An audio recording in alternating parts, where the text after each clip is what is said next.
Hello everyone, मेरा नाम है सलीम भट्टी और आप देख रहे हैं एस्टूट आईटी वर्ल्ड यूट्यूब चैनल।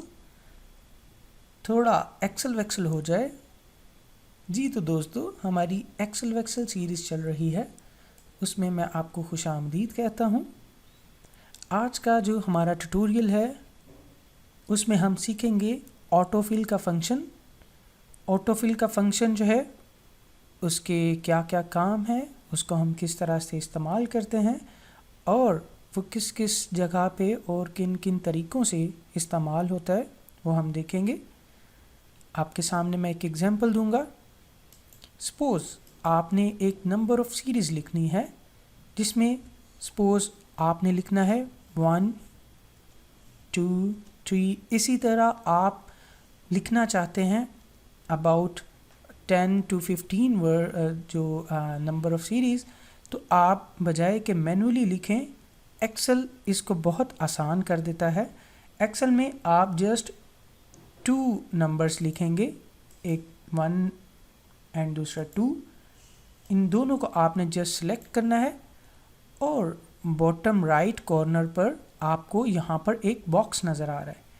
आपने बॉक्स के ऊपर कर्सर को लेके जाना है और जस्ट आपने ड्रैग करते जाना है जहाँ तक आपको ये नंबर ऑफ़ सीरीज़ चाहिए। सपोज़ मुझे 10 तक चाहिए, तो मैं जैसे ही यहाँ पे अब ड्रैग करके छोड़ूंगा अपने कर्सर की को, तो रिज़ल्ट आपके सामने है। एक्सेल ने ऑटोमेटिकली नंबर्स को काउंट करके यहाँ पर लिख दिया है जी। तो दोस्तों, ये है ऑटोफिल का फंक्शन। अगर आपके यहाँ पर बॉटम राइट कॉर्नर पर ये जो साइन है बॉक्स का, अगर ये नहीं आ रहा, ऑटोफिल फंक्शन आपका ऑफ है, तो मैं आपको ये बताना चाहता हूँ कि आप इसको अपने माइक्रोसॉफ्ट एक्सेल के अंदर से एक्टिवेट किस तरह से कर सकते हैं। तो फर्स्ट आपने क्या करना है, फाइल में जाना है एंड देन आपके पास यहाँ पर ऑप्शंस आ रहा है। आपने जस्ट यहाँ पे ऑप्शंस पे क्लिक करना है और आपके पास एक न्यू स्क्रीन ओपन होगी। इसके अंदर आपने क्या करना है, एडवांस पे क्लिक करना है। जैसे ही आप एडवांस पे क्लिक करेंगे, आपके पास यहाँ पर एडवांस के बिल्कुल सामने enable fill handle and cell drag ये ऑप्शन नज़र आ रही होगी। तो आपने क्या करना है, इसको एक्टिवेट करना है। जैसे ही आप एक्टिवेट करेंगे तो आपको ये जो बॉटम राइट कॉर्नर पे बॉक्स का साइन है ये आपको शो हो जाएगा। ठीक है, तो चलते हैं नेक्स्ट की तरफ। अगर हमारे पास कुछ अल्फ़ा न्यूमेरिक कीज़ हों, अल्फ़ा न्यूमेरिक नंबर्स हों, तो उसके अंदर हमारा ये ऑटोफिल का फंक्शन जो है वो किस तरह से काम करेगा। अगर सपोज़ एक मैं कोई सीरीज़ बना रहा हूँ जिसके अंदर हमारे पास कुछ नंबर्स हैं, जैसे कि मैं एक नंबर लिख रहा हूँ, सेशन है हमारे पास 2015 का और इसी तरह 2016 का। आपने जस्ट क्या करना है, यहाँ से इसको आप ड्रैग कर सकते हैं और जैसे ही आप ड्रैग करके नीचे छोड़ेंगे तो ऑटोमेटिकली एक्सेल क्या करेगा, सारे नंबर्स को ईयर वाइज काउंट करके नीचे लिख देगा। या अदर हैंड मैं आपको एक टिप भी बताता चलूँ। अगर आपके पास लेफ़्ट या राइट साइड पे अगर कोई भी वैल्यू आपने लिखी हुई है जिसमें आपने एग्जैक्ट रोज़ तक, सपोज़ 1 till 10 तक, ऑटोमेटिकली एक्सेल जो है वो देख लेगा कि मैंने यहाँ से लेके यहाँ तक जस्ट काउंट करना है। तो वो किस तरह से होगा, आपने क्या करना है, जस्ट बॉटम राइट कॉर्नर पे आके डबल क्लिक करना है। जैसे ही आप डबल क्लिक करेंगे, एक्सेल क्या करेगा, ऑटोमेटिकली उस फील्ड को जहाँ से स्टार्ट है जहाँ तक एंड है, जो उसके लेफ़्ट या राइट साइड पे, तो उस रो उस कॉलम की जो फील्ड है वहाँ तक उसको फिल आउट कर देगा। इसी तरह हमारे पास कुछ और ऑप्शंस भी हैं जिसमें हम ऑटोफिल को देखेंगे। इसमें क्या है, अगर हमारे पास कुछ डेज़ हैं, सपोज़ अगर आप किसी की वेजेस कैलकुलेट कर रहे हैं या अगर आप किसी की अटेंडेंस कैलकुलेट कर रहे हैं, तो उसको अगर आप डे वाइज करना चाहते हैं कैलकुलेट, तो किस तरह से आप करेंगे। सपोज मेरे पास ये नंबर ऑफ़ सीरीज़ चल रही है, मैं इसको क्या करता हूँ, ड्रैग करता हूँ यहाँ पर। जैसे ही मैं ड्रैग करके यहाँ पे डबल क्लिक करके उसको नीचे लिख रहा हूँ तो ऑटोमेटिकली एक्सेल क्या कर रहा है, उसको डे वाइज कैलकुलेट कर रहा है।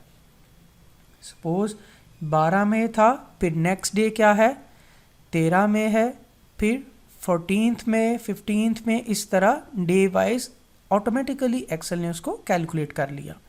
लेकिन अगर मुझे यही डेटा चाहिए मंथ वाइज, मैं ये चाहता हूँ कि यही जो डेट है इसका जस्ट मंथ चेंज हो जाए, बाकी ईयर और डे सेम रहे, तो उसको किस तरह से करेंगे, उसको भी आप सेम ऐसे ही करेंगे। जस्ट आपने ड्रैग करना है या डबल क्लिक करना है। जैसे ही आप इसको कर लेंगे, आपको बॉटम राइट कॉर्नर पे यहाँ पर एक फ्लैश साइन नज़र आ रहा है। जैसे ही आप इस पर क्लिक करेंगे, आपने जस्ट इसके ड्रॉप डाउन बटन पे क्लिक करना है और आपके पास कुछ ऑप्शंस आ रही हैं। और अगर आप इसको मंथ वाइज करना चाहते हैं, देन आप इसको फिल आउट करेंगे किसके साथ, मंथ वाइज। जैसे ही मैं इस पर मंथ पे क्लिक करूँगा तो एक्सेल ने उसको वही डेट और वही ईयर सेम रखा और उसका मंथ जो है वो चेंज कर दिया। इसी तरह से अगर आप ईयर को चेंज करना चाहते हैं तो आप ईयर भी चेंज कर सकते हैं। जैसे ही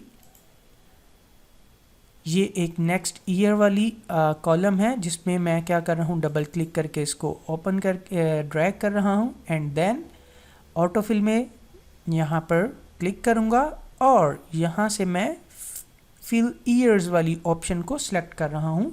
जैसे मैं फिल ईयर्स को क्लिक करूँगा तो एक्सेल ने क्या किया, date same, month same, years को चेंज कर दिया। तो होप कि आपने ऑटोफिल ऑप्शन जो है वो अच्छे से समझ ली है, ये आपके बहुत काम आने वाली है। अगर आप डिफरेंट टाइप के कैलकुलेशंस कर रहे हैं, जिसमें आप वेजेस कर रहे हैं कैलकुलेट, आप अटेंडेंस कैलकुलेट कर रहे हैं, या इसके अलावा आप कुछ सेशंस होते हैं, कुछ भी आप कैलकुलेट कर रहे हैं, तो आपको ये जो फार्मूला है, ये जो फ्लैश फिल है, ये बहुत काम आने वाला है जी। तो दोस्तों, ये था आज का हमारा ट्यूटोरियल और मिलते हैं नेक्स्ट ट्यूटोरियल में। और जाने से पहले मैं वंस अगेन आपको ये याद करवाना चाहता हूँ कि इंस्टीट्यूट IT वर्ल्ड चैनल आपके लिए Excel, Microsoft Excel, Microsoft Word और पावर पॉइंट और फोटोशॉप और बहुत सारे डिज़ाइनिंग के ट्यूटोरियल्स आपके लिए एक नई सीरीज़ लेके आ रहा है। तो आप बने रहिए हमारे साथ, हमारे चैनल को सब्सक्राइब कर लें और बेल के आइकन को भी क्लिक कर लें ताकि हमारी नई आने वाली हर वीडियो की नोटिफिकेशन आपको बर वक्त मिलती रहे। तो मिलते हैं नई वीडियो के साथ, तब तक के लिए बाय बाय।